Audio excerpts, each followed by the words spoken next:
హనుమంతుల వారు సీతాదేవిని తీసుకుని రావడానికి లంకలోకి ప్రవేశించినప్పుడు అశోకవనంలో సీతామాత హనుమంతుల వారితో ఏమందో తెలుసా?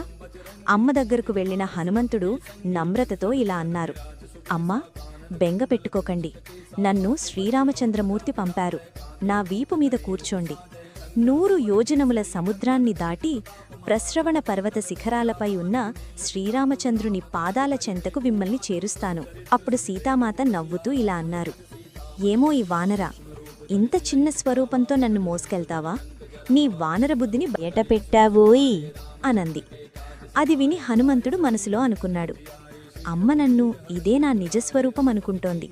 నా అసలైన స్వరూపం అమ్మకు చూపించాలి అని అనుకొని ఒక్క క్షణంలో ఆకాశాన్ని చీల్చే మేరు పర్వతంలా విశాలమైన మహాస్వరూపాన్ని ధరించాడు హనుమంతుడు.